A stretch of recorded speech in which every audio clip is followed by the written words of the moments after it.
اب ولی کس کو کہتے ہیں؟ تو ولی مددگار کو بھی کہتے ہیں، لیکن یہاں پہ بمعنی دوست ہے۔ تو کہا جب کوئی اللہ کا ہو جائے تو پھر اللہ اس کا ہو جاتا ہے۔ اب ولی بنتا کیسے ہے؟ کسی نے کہا تقوی کا نور جس کو نصیب ہو جائے وہ ولی ہوتا ہے۔ اب تقوی کیسے ملے گا؟ تو وہ دل کی پاکیزگی سے ملے گا، دل کی ستھرائی سے ملے گا۔ اپنے دل کو اللہ کے ذکر کے ساتھ مربوط کر لینے کا نام تقوی ہے، یعنی اس کے دل کے اندر ہر وقت اللہ کا ورد جاری ہو، اٹھتے بیٹھتے سوتے جاگتے چلتے پھرتے وہ اپنے رب کا ذکر کرے۔ آنکھیں سو جائیں لیکن دل نہ سوئے۔ اور یاد رکھیے گا، اللہ نے انسان کو جو بدن عطا کیا ہے اس کو دو چیزیں عطا کی، ہاتھ بھی دو ہیں، پاؤں بھی دو ہیں، ناک کے نتھنے بھی دو ہیں، کان بھی دو ہیں، لیکن دل ایک کیوں عطا کیا؟ جب باقی چیزوں کا جوڑا بنایا تھا تو پھر دل کا بھی جوڑا ہوتا۔ دل کو واحد کیوں تخلیق کیا گیا؟ وہ اس لیے کہ اللہ کو یہ گوارا ہی نہیں ہے کہ میرے ہوتے ہوئے کوئی اور دل کے اندر آ کے رہے۔ جب میں ہوں تو دل میرا ہے، صرف دل کے اندر اس کی یاد رہے گی، لیکن ہم سے جو غلطی ہوئی وہ یہ ہوئی کہ ہم نے اس دل کے اندر کسی اور کو جگہ دے دی۔ جب کسی اور کو رکھا تو پھر راتوں کے رت جگے، بے سکونی، بے چینی اور اضطراب، نفرت، حسد، حقد، کینہ، بغض، نفاق، صعوبتیں، رنجشیں، گلے، شکوے، شکایتیں یہ دل کے اندر آ کے رہنے لگی۔ پھر مجھے بتائیے کہ جب اس دل کے اندر یہ سب کچھ ہوگا تو کیا ان کے ہوتے ہوئے میرا رب آئے گا؟ ہمارے گھر میں کسی مہمان نے آنا ہو تو ہم تو گھر کی صفائی کرتے ہیں مہمان کی نوعیت کے حساب سے۔ اگر تو فارمیلٹی پوری کرنی ہے تو پھر اس کو بس اچھی جگہ پہ بٹھا دیا جائے گا، کھانا پیش کر دیا جائے گا۔ لیکن اگر مہمان کی طبیعت سے بھی واقف ہوں کہ وہ نفیس آدمی ہے، وہ اس کی طبع جو ہے وہ بڑی خوبصورت ہے، وہ گندگی کو پسند نہیں کرتا، وہ جو ہے بے ہنگم کام اس کو اچھے نہیں لگتے، تو اس کی نوعیت کے حساب سے گھر کی تیاری کی جاتی ہے اور اس کو ایسے کمرے میں بٹھایا جاتا ہے جہاں پہ بہت زیادہ صفائی ستھرائی کا اہتمام ہو۔ عمومی طور پہ گھروں کے اندر چیزیں بے ترتیب پڑی ہوتی ہیں، اور ظاہری بات ہے جہاں پہ بندے نے رہنا ہے وہاں پہ سونا ہے، جہاں پہ سوئے گا تو پھر سونے کے بعد اس کو پتہ نہیں، وہ تو موت کی آغوش کے اندر ہے، تو چیزیں بے ترتیب ہوتی ہیں۔ لیکن اس کے باوجود جو ہے صفائی کا اہتمام کیا جاتا ہے تاکہ اس کو اچھی طرح سے جو ہے استقبال کیا جائے، اس کو کھانا پیش کیا جائے، اس کی محبتیں جو ہیں وہ سمیٹی جا سکیں۔ جب بالکل معمولی سا مہمان آئے تو پھر تو بندہ صفائی کا اتنا اہتمام کرے۔ مجھے بتائیے جس دل میں رب نے آنا ہو اس دل کو گندہ ہی چھوڑ دیں، اس کو کبھی صاف ہی نہیں کیا، اس کی کبھی پرواہ ہی نہیں کی۔ اللہ اکبر! اس لیے شاید کہا تھا دل کالے نالو منہ کالا چنگا، پر جے کوئی رمز پچھانے ہو۔ اللہ اکبر! فرماتے ہیں تمہارا منہ کالا ہو اس کی فکر کوئی نہیں ہے، لیکن اگر تمہارا دل کالا ہو گیا تو پلے کچھ نہیں بچے گا۔ تو اصل تقویٰ جو ہے وہ دل کو نصیب ہونا تھا، دل کی پاکیزگی کا سامان کرنا تھا۔ اللہ تو واضح طور پہ ارشاد فرماتا ہے تمہارا اللہ پاک ہے اور پاک چیزوں کو پسند کرتا ہے۔ تو پھر ہم دل کے اندر ناپاک چیزیں سما کے رکھیں، ناپاک چیزوں کو جگہ دے کے رکھیں، تو پھر مجھے بتائیے کہ دل کے اندر اللہ کا ڈیرا کیسے لگے گا؟ ہمیں تو یہ سکھایا گیا تھا اے دل حجرہ رب سچے دا۔ اللہ اکبر! یہ دل تو اس کا حجرہ تھا لیکن اس کو گندا کر کے چھوڑ دیا۔ تو پھر مجھے بتائیے کہ رب کی تجلیات اس کے اندر کیسے آتی، پھر ہمیں تقوی کا نور کیسے نصیب ہوتا؟ اس لیے اس دل کی پاکیزگی کا سما ہم نے کرنا تھا جو ہم سے نہیں ہو سکا۔ اور ہم سمجھتے ہیں کہ شاید یہ بڑا مشکل کام ہے۔ یار مشکل بھی ہو، ہاں ہم نے تو کرنا ہی کرنا ہے۔ ہمیں تو تخلیق اس لیے کیا گیا تھا نا، ہمارے پاس تو اور کوئی آپشن ہی کوئی نہیں۔ ہمارے ہاں یہ مزاج پایا جاتا ہے، ہم سمجھتے ہیں سارا اوڑھنا بچھونا ہماری دنیا ہے۔ میرے استاد گرامی فرماتے تھے میاں تمہیں پتہ چلے گا جب کوئی دھیمے سے آنکھوں پہ ہاتھ پھیر کے چلا جائے گا، تمہیں خبر بھی نہیں ہوگی، تم سمجھو گے کہ یہ کیا ہو رہا ہے، لیکن جب منو ٹنو مٹی کے نیچے اتار دیے جاؤ گے اور اوپر مٹی ڈال دی جائے گی، پھر تمہاری آنکھیں کھلیں گی میں زندگی کہاں پہ گزار کے آیا ہوں۔ اور جب اللہ قیامت کے دن پوچھے گا کہ دنیا کے اوپر کتنا وقت گزار کے آیا ہے، یہ 60 سالہ 70 سالہ 80 سالہ 90 سالہ زندگی ایک لمبی زندگی کی قطار ہے. تو جب اللہ پوچھے گا کتنی مدت تو دنیا کے اندر گزار کے آیا ہے تو بندہ کہے گا مالک آدھا دن یا اس سے کم گزار کے آیا ہوں. اس دنیا کی حقیقت صرف اتنی سی ہے. اس ابدی زندگی کے لیے جو دائمی زندگی ہے جس کے بعد موت بھی کوئی نہیں آئے گی, اس زندگی کے لیے اس کو فراموش کر دیا. اللہ اکبر. وہ کیا خوب کہا تھا اکبر مراد الہ آبادی نے کہ کیا بتائیں احباب کیا کار نمایاں کر گئے, کیا بتائیں احباب کیا کار نمایاں کر گئے, بی اے کیا نوکر ہوئے پینشن ملی اور مر گئے. ہم نے تو زندگی کا کام صرف اتنا ہی سمجھا ہے کہ ہم بچپن سے اپنے مستقبل کی پلاننگ کرتے ہیں. بچہ بڑا ہوگا تو کمائے گا کہاں سے, اس کو بزنس سیٹ کر کے دیا. پھر جب بچہ بڑا ہوتا ہے تو شادی کرتا ہے, شادی کرنے کے بعد اس کے بچے ہوتا ہے, وہ سمجھتا ہے میری زندگی کا کام ختم ہو گیا. میاں زندگی کا مقصد کوئی اور تھا اور وہ حصول رضائے الہی تھی. تو کہا ولی کیسے بنتے ہیں؟ وہ دل کے تقوی کے ساتھ بنتے ہیں کہ جو دل کو ستھرا کر لے گا, دل کو پاک کر لے گا, دل کو اچھا کر لے گا, وہ اللہ کا جو ہے محبوب بن جائے گا اور اس کو تقوی کا نور نصیب ہوگا. تمہارے جسم کے اندر ایک گوشت کا لوتھڑا ہے, اب اگر وہ خراب ہو گیا تو پورا جسم خراب ہو جائے گا, اور اگر وہ ٹھیک ہو گیا تو تمہارا پورا جسم ٹھیک ہو جائے گا. اور فرمایا اس کو دل کہتے ہیں. اب دل پہ ہم نے قابو کرنا تھا. اگر قابو میں آ جاتا ہے اور یہ جو ہے اللہ کے ذکر کے ساتھ مطمئن ہوتا ہے, اور یقیناً دلوں کا سکون تو ہے ہی اللہ کی یاد میں, کہ کبھی رات کو ایسا ہوتا ہے بندہ کروٹیں بدلتا ہے اسے نیند نہیں آتی, اور وہ نیند لینے کی کوشش کرتا ہے لیکن اس کے باوجود نیند نہیں آتی, تو فرماتے تھے اس وقت اس کی روح اللہ کا ذکر مانگ رہی ہوتی ہے. اب چونکہ روح کو اطمینان نصیب نہیں ہے تو اسے نرم بستر پہ بھی نیند نہیں آ رہی, اور اگر اس کی روح پاک ہوتی, اس کے دل کو اطمینان کا نور حاصل ہوتا, پھر ریت پہ بھی سکون کی نیند آ جاتی. اب چونکہ دل مطمئن نہیں ہے تو اسے نیند نہیں آ رہی. بادشاہ گزر رہا تھا تو ایک مجذوب بیٹھا ہوا تھا, تو بادشاہ نے پوچھا سناؤ کیسی گزر رہی ہے. بادشاہ نے تو حقیرانہ نظر سے پوچھا نا کہ میں عیش و عشرت کی زندگی گزارتا ہوں, جب میں آتا ہوں تو خدام پھول لے کے کھڑے ہوتے ہیں, 60 بندے آگے استقبال کے لیے, 150 بندہ میرے ساتھ ہے, کسی چیز کی مجھے پرواہ کوئی نہیں. تو بادشاہ کہنے لگا سناؤ کیسی گزرتی ہے. تو اس نے کہا بادشاہ اللہ کا شکر ہے, کچھ تیرے جیسی گزرتی ہے, کچھ تیرے سے بہتر گزرتی ہے. تو بادشاہ حیرت زدہ ہو گیا کہ میرے جیسی گزر رہی ہے, یہ حیرانگی والی بات, اور میرے سے بہتر گزر رہی ہے, یہ تو ناممکن بات ہے. تو بادشاہ نے کہا کہ بتاؤ میرے جیسے کیسے گزری ہے اور میرے سے بہتر کیسے گزرتی ہے. اس نے کہا بادشاہ جب تو نیند کے بستر پہ جاتا ہے, تجھے نیند آتی ہے, تو پھر تجھے نہیں پتا تو کہاں پہ ہوتا ہے. وہ مخملی بستر, وہ پھولوں کی پتیاں, جب تجھے نیند آ جاتی ہے پھر تجھے پتہ ہی نہیں ہوتا تو کہاں پہ ہے. اور جب میں ریت کے ٹیلے پہ سوتا ہوں, مجھے نیند آتی ہے, مجھے بھی نہیں پتا میں کہاں پہ ہوتا ہوں. تو یہ تو تیرے برابر جیسی گزر رہی ہے. اس نے کہا پھر میرے سے بہتر کیسے گزرتی ہے. اس نے کہا بادشاہ جب تہجد کے لمحے آتے ہیں تو لمبی تان کے سویا ہوتا ہے, اور میں ٹھنڈے پانی سے وضو کر کے رب کے حضور سجدہ کرتا ہوں, یہ تیرے سے بہتر گزرتی ہے. تو اثر تو دلوں کا تقوی تھا, اللہ جس کو نصیب کر دے. اصل اللہ تقوی کا نور جس کے دل کو نصیب کر دے وہ پھر اللہ کا ولی بن جاتا ہے. اللہ اکبر. تو کہا پہلی بات تو جو اپنے دل کو قابو میں کر لے اور دل کو ستھرا کر لے, دل کو پاکیزہ کر لے, اللہ اس کو تقوی کا نور عطا کر دے گا. اور یہ بات لازم نہیں کہ آپ دنیا سے کٹ کے ہی تقوی کا نور حاصل کر سکتے ہیں. آپ جو بھی کام کریں ہاں اس کا انجام اچھا ہو, آپ کی نیت اچھی ہو. ایک عالم دین کسی کے گھر کے اندر گیا تو گھر کے اندر روشن دان تھا. تو اس نے پوچھا کہ میری بہن یہ روشن دان تو نے کیوں رکھا ہے؟ تو کہنے لگی کہ اس لیے تاکہ اس سے روشنی آئے اور تازہ ہوا آئے. اس نے کہا بہت اچھی بات ہے, لیکن اگر تو تھوڑی سی نیت بدل لیتی تو کیا ہی خوب تھا. اس نے کہا وہ کیا؟ کہا روشن دان تو نے رکھا ہے, ہوا اور روشنی تو آئے گی ہی آئے گی, لیکن اگر تو ساتھ نیت شامل کر لیتی کہ اس سے اذان کی آواز بھی آئے گی تو اللہ تجھے ثواب بھی دیتا رہتا. اس لیے نیت کا قبلہ تھوڑا سا درست کر لیں. کام وہی ہے. ایک موچی تھا جوتے سلائی کرنے والا, اس کے پاس ایک صاحب نظر آیا.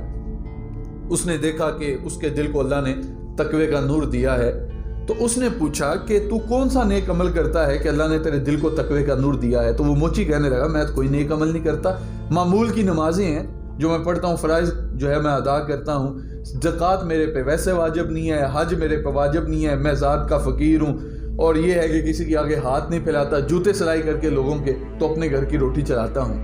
تو اس نے کہا میں دیکھ رہا ہوں کہ تو جو ہے تقوی کے نور میں بڑا اعلیٰ ہے، تو اس کی وجہ کیا ہے؟ اس نے کہا کوئی بھی ایسا کام نہیں۔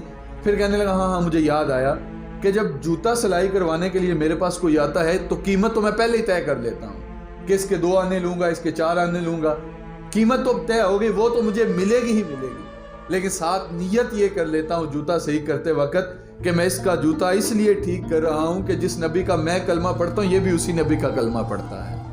تو کہا بس اللہ نے اسی وجہ سے تجھے اپنا قرب نصیب کر دیا، تھوڑا سا نیتوں کا قبلہ درست کر دیا۔ اللہ اکبر۔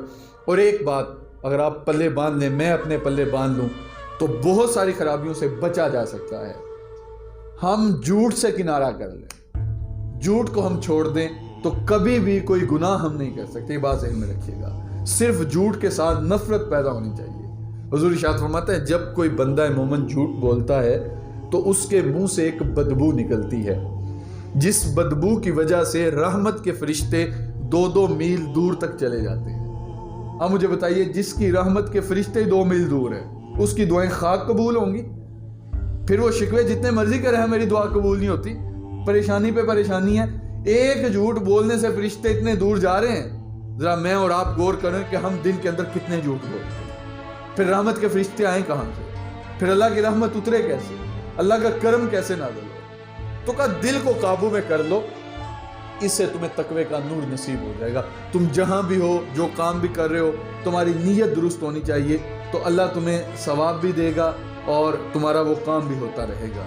اور پھر ہمارے ہاں یہ مزاج ہے کہ اگر کوئی بندہ اچھا کام کرتا ہے تو اس کو تانا ملتا ہے، جب تانا ملتا ہے تو پھر وہ بندہ کام چھوڑ دیتا ہے۔ وہ بچھو جو ہے وہ پانی کے اندر ڈوب رہا تھا، تو وہ نیچے تلی کرتا ہے ہاتھ کی اور اس کو اوپر اٹھاتا ہے، جب وہ اوپر آتا ہے خشک ہوتا ہے تو وہ ڈھنگ مار دیتا ہے، جب ڈستا ہے درد ہوتی ہے تو وہ پھر نیچے پھینک دیتا ہے، پھر پانی کے اندر ڈوبتا ہے، پھر اوپر اٹھا لیتا ہے۔ وہ بار بار اس کو ڈستا جا رہا ہے، وہ بار بار اس کو اوپر اٹھاتا جا رہا ہے۔ تو وہ کہنے لگا کہ میاں تو چھوڑ کیوں نہیں دیتا؟ تجھے بھی پتہ ہے کہ اس کی فطرت کے اندر ڈسنا ہے، تو وہ تو ڈسے گا ہی ڈسے گا۔ اللہ اکبر۔ کچھ لوگ ہوتے ہیں جن کی فطرت سانپ جیسی ہے۔ وہ کسی نے خوب کہا تھا کہ یہ کہہ کر قید کر لیا سانپوں کو سپیروں نے، یہ کہہ کر قید کر لیا سانپوں کو سپیروں نے، اب انسان کو ڈسنے کے لیے انسان ہی کافی ہے۔ آج اگر آپ نکلیں تو شاید آپ کو زہر دکانوں پہ خالص نہ ملے، لیکن لوگوں کی زبانوں پہ خالص ہی ملے گا۔ یہ جو زبان کا نشتر ہوتا ہے یہ دل کے پار نکل جاتا ہے، اور حضرت علی فرماتے ہیں کہ نیزے کا زخم بھر جاتا ہے، زبان کا زخم کبھی نہیں بھرتا۔ اس لیے زبان کھولنے سے پہلے دیکھ لیں کہ اگلے کی عزت نفس مجروح تو نہیں ہو رہی۔ تو کہا تو چھوڑنا کیوں نہیں؟ تجھے پتہ ہے کہ وہ تجھے ڈسے گا۔ اس بابے نے بڑی خوبصورت بات کی، اس نے کہا وہ اپنی بری عادت نہیں چھوڑ رہا، میں اپنی اچھی عادت کیسے چھوڑتا ہوں؟ نیت کا قبلہ تھوڑا سا درست ہو جائے۔ ایک بوڑھا شخص تھا، تو وہ رات کو بستر پہ آیا، درد سے کراہنے لگا، تو اس کی ایک چھوٹی سی پوتی تھی، تو وہ اس کے پاس آئی اور آ کے کہنے لگے بابا کیا مسئلہ ہے تجھے، تو سوتا کیوں نہیں؟ تو بابا کہنے لگا کہ پتر مجھے کتے نے کاٹ لیا تھا۔ تو وہ کہنے لگی کہ بابا تو دندہ نہ داری، جب کتے نے تجھے کاٹا تھا تو تیرے منہ میں دانت نہیں تھے؟ تو بابا کہنے لگا پتر جب کتا کاٹ دے تو پھر اسے جواباً کاٹا نہیں جاتا، اس لیے اگر کوئی بات ایسی آتی بھی ہے تو جواب دینے کے بجائے اس کو ہنس کے سہ جائیں، اور اس کا بھی آپ کو اجر ملے گا۔ اللہ اکبر۔ تو کہا پہلی بات اپنے دل کو تقوی کے نور سے مالا مال کر لیں، اللہ تمہیں ولایت کا نور عطا کر دے گا۔ دوسری بات ارشاد کی کہ حضور فرماتے ہیں کہ یہ جو تمہارا دل ہے اس کے اوپر زنگ لگ جاتا ہے، جس طرح لوہے کو زنگ لگتا ہے اسی طرح دل کو بھی زنگ لگتا ہے، تو جب تک اس کو بندہ دھوتا نہیں ہے، اس کو پاک نہیں کرتا، تو یہ زنگ آلود رہتا ہے۔ جب زنگ آلود رہتا ہے تو پھر سکون کہاں سے آئے، پھر جو ہے وہ چین کہاں سے پڑے؟ تو فرمایا جس طرح ہر چیز کا زنگ اتارنے کے لیے کوئی نہ کوئی چیز بنائی جاتی ہے، اسی طرح دلوں کا زنگ دور کرنے کے لیے اللہ نے اپنا ذکر رکھا ہے۔ جب تمہیں لگے کہ ہمارے دل کو بے سکونی ہے، دل کو بے چینی ہے، تو پھر تنہائی میں بیٹھ کے اللہ کا ذکر کیا کرو، اپنے رب کو یاد کیا کرو۔ اور فرمایا جو ایک مرتبہ اللہ کہتا ہے اللہ اس کی طرف نظر رحمت سے دیکھتا ہے، اور پھر فرمایا جس کی طرف اللہ نظر رحمت سے دیکھ لے گا اسے کبھی بھی عذاب نہیں دے گا۔ تو کہا دل جو ہے یہ اللہ کے ذکر سے پاک ہو۔ ہر بچے کو فطرت اسلام پہ پیدا کیا گیا ہے، اب اس کے گھر والے اسے مجوسی بناتے ہیں، نصرانی بناتے ہیں، یا جو بھی بنائیں اس کے گھر والے ہیں، لیکن بچہ فطرت اسلام پہ پیدا کیا گیا ہے۔ اب جب بچہ فطرت اسلام پہ پیدا کیا ہے تو ظاہری بات ہے اس کا دل بھی بڑا ستھرا ہے، اور جب دل پاک ہوتا ہے پھر بندہ گناہ کرتا ہے تو دل کے اوپر ایک کالے رنگ کا دبا لگ جاتا ہے۔ اگر بندہ توبہ کے آنسو بہاتا ہے تو وہ نقطہ دھو دیا جاتا ہے، اور اگر توبہ نہیں کرتا اس کے بعد ایک اور گناہ کرتا ہے تو ایک اور سیاہ رنگ کا نقطہ اس کے دل کے اوپر لگا دیا جاتا ہے، حتیٰ کہ سارا دل ہی داغدار ہو جاتا ہے۔ اسی لیے میاں صاحب فرمایا تھا نا، چٹی چادر پھومنا والی تے داغ نہ لاویں جنیا، روویں گا پھر حشر دہاڑے حال ربا کی بنیا۔ یہ جو اللہ نے تمہیں دل دیا ہے یہ بالکل ستھرا دل دیا ہے، بالکل پاکیزہ دل دیا ہے، اس کی تم نے حفاظت کرنی ہے۔ چلو بات تقاضۂ بشریت، انسان کی زندگی میں گناہ ہو گئے، اب دل جو ہے وہ لتھڑ گیا گندگی سے، اب اس کو پاک کیسے کیا جائے؟ تو کہا پھر اللہ کا ذکر تمہارے دلوں کو پاک کر دے گا۔ تم نے اللہ کا ذکر کرنا ہے تو تمہارا دل جو ہے وہ ستھرا ہوتا چلا جائے گا۔ اب اللہ کا ذکر کرنے کے لیے لازمی نہیں کہ کیمرے لگے ہوں، کوئی تمہیں دیکھ ہی رہا ہو، تنہائی کے اندر بیٹھ جاؤ، کوئی تمہیں دیکھ نہ رہا ہو۔ یار اس سے زیادہ نشہ کسی اور بات سے آ سکتا ہے کہ رات کو کوئی دیکھے نہ دیکھے میرا رب تو مجھے دیکھ رہا ہے نا، کہ رات کو پچھلا پہر ہے، تہجد کے لمحے ہیں، اور گرم گرم آنسو آنکھوں سے نکلتے ہیں اور رخسار سے ہوتے ہوئے وہ مصلے پہ جذب ہوتے ہیں، اور انسان کی آنکھیں آنسوں کا خراج پیش کرتی ہیں، اور دل جو ہے وہ قابو میں نہیں رہتا، لیکن دل کو ایک نور نصیب ہے کہ کوئی دیکھے یا نہ دیکھے مجھے اس کی پرواہ ہی نہیں ہے، میرا رب تو مجھے دیکھ رہا ہے نا۔ اور پھر جو آنکھ خوف خدا کے اندر روئے اللہ اس کو کبھی بھی عذاب نہیں دے گا۔ اللہ اکبر۔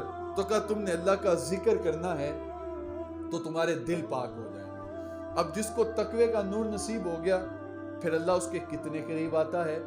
محلے کے اندر اگر کسی کی ایم پی اے کے ساتھ یاری لگ جائے یا ایم این اے کے ساتھ اٹھنا بیٹھنا ہو جائے تو وہ کسی کی بات ہی نہیں سنتا، اسی کو کسی کی پرواہ نہیں ہوتی، میرے پیچھے ہاتھ بہت بڑا ہے۔ وہ آج کل تو ہمارے وہ دیہاتوں کا ماحول ہے تو یہ جو کام کرنے والے ہوتے ہیں نا کمی، ان کو بڑا مان ہوتا ہے کہ میرا چودھری بہت بڑا ہے، تو جب کسی کی پشت پہ کسی کا ہاتھ ہو تو وہ بات کرتا نہیں ڈرتا کہ میرے پیچھے سپورٹ بہت بڑی ہے۔ تو مجھے بتائیے جس کی دوستی میرے رب کے ساتھ ہو جائے پھر اس کو کس بات کا ڈر ہے؟ فرمایا الا ان اولیاء اللہ لا خوف علیہم ولا هم یحزنون، کا خبردار یہ اللہ کے ولی ہیں، ان کو کسی قسم کا کوئی خوف، کوئی ڈر، کوئی رنجش نہیں ہے۔ اللہ اکبر۔ ایک فقیر تھا، وہ بازار سے گزر رہا تھا، اس نے لکڑی کے کھڑاؤں پہنے ہوئے تھے، تو بارش جو ہے وہ تازہ تازہ ہو رہی تھی، ہلکی ہلکی بوندا باری تھی، تو راستے کے اندر کیچڑ تھا۔ ایک حلوائی صبح کا وقت تھا، دکان کھول رہا تھا، اس نے دکان کھولی، ابھی صفائی کی تھی، دودھ گرم کر رہا تھا، وہ بابا قریب سے گزرا تو لکڑی کے کھڑاؤں جوتے کی جگہ پہ پہنے ہوئے تھے، تو اس نے کہا بابا جی 2 لمحوں کے لیے اندر نہیں آتے؟ بابا نے کہا کیا بات ہے؟ اس نے کہا آئیے تو صحیح نا۔ تو بابا نے کہا تو نے ابھی صفائی کیا؟ اس نے کہا کوئی بات نہیں، آپ اندر تو آئے نا۔ ہر مانگنے والا فقیر نہیں ہوتا، اس بات کا لحاظ رکھا کرو۔ اگر تمہارے سامنے کوئی ہاتھ اٹھا کے مانگتا ہے تو تم نے دینا ہے تو دو، اگر نہیں دینا نہ دو، لیکن کم از کم اس کو گالیاں نہ دو۔ ہمارے ہاں یہ مزاج، ہم دیتے کچھ نہیں، الٹا بےزتی کر کے رکھ دیتے ہیں۔ ہر مانگنے والا فقیر نہیں ہوتا۔ میرے امام نے کہا تھا فے فقر نو کرنا سلام چنگا، پویں حال تھی وہ بے حال ہو گئے، اے نہ سمجھی دے وچ کچھ نہیں متا اس دا پیر کمال ہو گئے۔ 14ویں پشت چ پہنچ پیندا پویں کسے فقیر دا بال ہوئے، تے احمد شانہ گدری پھول ویکھی متا گدری وچ کوئی لال ہوئے۔ ہر مانگنے والا فقیر نہیں ہوتا۔ اس نے کہا بابا جی 2 لمحوں کے لیے اندر تو آئیں۔ بابا اندر جا کے بیٹھ کے وہ دکان پھر گندی ہو گئی، تو بابا کہنے لگا پتر یہ تو پھر گندی ہو گئی۔ اس نے کہا پھر صاف کر لوں گا۔ اس نے گرما گرم دودھ کا پیالہ دیا، بابے نے دودھ پیا، دعا دی، چلا گیا۔ آگے گیا تو ایک خاتون اپنے یار کے ساتھ سیڑھیوں کے اوپر بیٹھ کے موسم کا لطف لے رہی تھی۔ راستے کے اندر پانی کھڑا تھا، جب بابا گزرنے لگا تو ظاہر بات ہے لکڑی کا کھڑاؤں پہنا ہوا تھا، تو اس سے چھینٹا اڑا اور اس خاتون کے کپڑوں پہ گرا، تو اس کے یار کو غصہ آیا، اس نے آگے بابے کو تھپڑ مارا۔ اس نے کہا مجذوب بنے پھرتے ہو، چلنے کی تمیز بھی نہیں ہے؟ تو بابے نے یوں ہاتھ اٹھا کے آسمان کی طرف کہا مالک تیری قدرت کہیں سے دودھ پلواتا ہے، کہیں سے تھپڑ کھلواتا ہے۔ یہ بات کی تو فقیر آگے چلا گیا، وہ کپڑے بدلنے کے لیے اوپر سیڑھیوں پہ چڑھنے لگی، پاؤں پھسلا، موقع پہ موت واقع ہو گئی، گرنے کی وجہ سے مر گئی۔ اب شور مچ گیا، فقیر نے بد دعا دی تھی، قیمتی جان ضائع ہو گئی۔ قاضی کی عدالت میں فیصلہ آیا، قاضی نے کہا پکڑ کے لاؤ فقیر کو، شہر کراس نہیں کرنے پایا تھا، پکڑ لیا گیا۔ کہا تو نے بد دعا دی ہے اور مجذوب بنا پھرتا ہے اور ایک تھپڑ برداشت کرنے کی صلاحیت بھی نہیں تمہارے اندر۔ اس نے کہا کیا ہوا؟ کہا تو نے بد دعا دی، قیمتی جان ضائع ہو گئی، توجہ چاہوں گا۔ اس نے کہا میں نے تو کوئی بد دعا نہیں دی۔ اس نے کہا پھر تو نے آسمان کی طرف منہ کر کے کیا کہا تھا؟ اس نے کہا میں نے تو آسمان کی طرف منہ کر کے کہا تھا مالک تیری قدرت کہیں سے دودھ پلواتا ہے، کہیں سے تھپڑ کھلواتا ہے، لیکن ہاں ایک بات ہے تمہیں سمجھ نہیں آئے گی۔ بادشاہ نے کہا وہ کیا؟ وہ مجذوب کہنے لگا اصل یہ یاروں یاروں کی لڑائی ہے۔ اس نے کہا وہ کیسے؟ اس نے کہا میرے کھڑاؤں سے چھینٹا اڑا، اس کی محبوبہ کے کپڑوں پہ گرا، اس کے یار کو غصہ آیا، اس نے مجھے تھپڑ مارا، پھر میرے یار کو بھی غصہ آ گیا، تو اس کا یار جو کر سکتا تھا اس نے کیا، میرا یار تو علی کل شیء قدیر ہے۔ حضرت عبد القادر جیلانی رضی اللہ تعالی عنہ کے پاس سے خاتون آئی اور آ کے کہنے لگی کہ دعا کریں، میرے مقدر میں اولاد نہیں ہے تو اللہ مجھے بیٹا عطا کرے۔ آپ نے ہاتھ اٹھائے تو لوح محفوظ پہ دیکھا کہ اس کے مقدر میں تو اولاد ہی نہیں ہے، تو دعا کی تو اللہ نے فرمایا کہ میرے بندے اس کے مقدر میں تو اولاد نہیں ہے۔ تو کہا مالک تو جانتا تھا نا اس کے مقدر میں اولاد نہیں ہے؟ کہا میں جانتا تھا۔ کہا پھر اسے میرے پاس کیوں بھیجا تھا؟ جب تجھے پتا تھا کہ اس کے مقدر میں اولاد نہیں تو مجھے رسوا ضرور کرنا تھا، تو اللہ نے اس کے صدقے میں اس خاتون کو بیٹا عطا کر دیا۔ تو کہا جب کوئی اللہ کا ہو جاتا ہے تو پھر اللہ اس کا ہو جاتا ہے، پھر اسے در در مانگنے کی ضرورت نہیں رہتی۔ یہ جو ہمارا بر صغیر پاک و ہند کا نظام ہے، یہ خانقاہی نظام ہے۔ ہمارے بر صغیر پاک و ہند کے اندر اللہ کا کوئی نبی نہیں آیا، کوئی صحابی بھی نہیں آیا، یہاں پہ اللہ کے ولی آئے تھے جنہوں نے اپنے کردار کے ساتھ لوگوں کو دین دیا تھا۔ میرے سلسلے کے امام حضرت شاہ نقشبند بخاری علیہ رحمہ، آپ کے پاس کوئی مرید آگے کہنے لگا حضرت آپ کی کوئی کرامت، تو آپ فرمانے لگے اس سے بڑی کرامت اور کیا ہو سکتی ہے کہ اتنے گناہوں کے باوجود زمین پہ چل رہا ہے اور زمین مجھے اپنے اندر دنسا نہیں لیتی، یہ کرامت نہیں تو اور کیا ہے؟ تقویٰ تو یہ تھا۔ اللہ اکبر۔ حضرت داتا صاحب نے کشف المعجوب کے اندر ایک واقعہ لکھا حضرت علی الخواص کا، جس کو حضرت داتا صاحب اللہ کا ولی مانے، ذرا تصور کریں وہ کتنا بڑا ولایت کے درجے پہ ہوگا۔ آپ فرماتے ہیں کہ اللہ کا برگزیدہ بندہ تھا اور ولایت کے بڑے اعلیٰ مرتبے پہ فائز تھا، اس کا نام تھا علی الخواص۔ جنگلوں کے اندر رہتا تھا، گھاس پھوس کھا کے گزارا کر لیتا، پانی پی لیتا، کبھی کوئی چیز مل گئی کھا لی، نہیں تو اللہ کا ذکر کرتا تھا، اور جو ہے اس کی رضا حاصل کرنے کے لیے اس نے دنیا سے جو ہے وہ قطع تلقی کرنی تھی۔ ایک پادری کو شوق ہوا کہ میں علی الخواص سے ملوں، عیسائیوں کا بہت بڑا عالم دین تھا۔ اب ملنے کے لیے گیا تو اس نے جا کے کہا کہ تو علی الخواص ہے؟ وہ کہنے لگا ہاں میں علی الخواص ہوں۔ کہا کہ میں آپ کے ساتھ تھوڑے دن گزارنا چاہتا ہوں۔ تو آپ فرمانے لگے کہ میاں میں مجذوب آدمی ہوں، تو میرے ساتھ دن نہیں گزار سکتا۔ اس نے کہا نہیں، میں کوئی بھی آپ سے طلب نہیں کروں گا، کوئی شے بھوک کاٹ لوں گا، پیاس برداشت کر لوں گا، لیکن آپ کے ساتھ تھوڑا وقت گزارنا چاہتا ہوں۔ آپ نے کہا ٹھیک ہے آ جاؤ۔ 4-5-6 دن گزرے تھے، بھوک جب محسوس ہوئی تو کہنے لگا کہ حضرت اب بھوک بہت تنگ کر رہی ہے، تو آپ اللہ کے ولی ہیں نا، تو اللہ سے دعا کریں نا کہ اللہ کوئی چیز اتارے۔ آپ فرمانے لگے میاں میں نے تو پہلے کہا تھا تو میرے ساتھ گزارا نہیں کر سکتا۔ اس نے کہا نہیں آپ اللہ کے ولی ہیں تو دعا تو کرے نا۔ تو آپ نے سجدے کے اندر سر رکھا اور کہنے لگا مالک یہ تیرا بندہ میرے بارے میں حسن ظن رکھتا ہے، تو اس کے ظن کو نہ توڑنا، اس کے گمان کو نہ توڑنا، اس کے حسن ظن کی لاج رکھتے ہوئے مجھے کچھ عطا کر دے۔ جب سجدے سے سر اٹھایا تو آسمان سے ایک دسترخوان اترا جس پہ 2 پیالے شربت کے اور 2 روٹیاں تھیں۔ آپ نے 1 پیالہ شربت کا اور 1 روٹی خود لی، 1 پیالہ شربت کا 1 روٹی اسے دی، کہا کھاؤ۔ جب کھائی تو پھر جو ہے وہ اللہ کا ذکر کرنے لگے۔ 5-7 دن پھر گزرے تھے، پھر بھوک دوبارہ لگی تو اس نے پھر کہا۔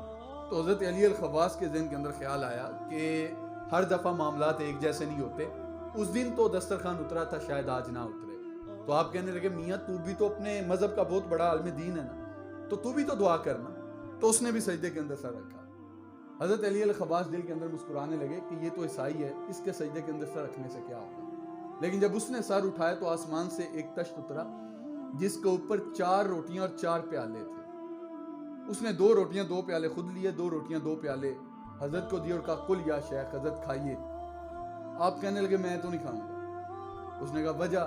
کہنے لگے تم جو ہے وہ مسلمان نہیں ہو، اسلام کو نہیں مانتے، کرامت ہی ہو نہیں سکتی، استدراج کا کھانا میں کھا نہیں سکتا۔ تو کہا میں تو نہیں کھاؤں گا۔ اس نے کہا حضرت آپ روٹی بھی کھائیے، 2 مبارکیں بھی قبول کیجیے۔ آپ فرمانے لگے وہ کون سی؟ وہ کہنے لگا جب سجدے کے اندر میں نے سر رکھا تو میں نے اللہ کی بارگاہ میں 2 دعائیں کی۔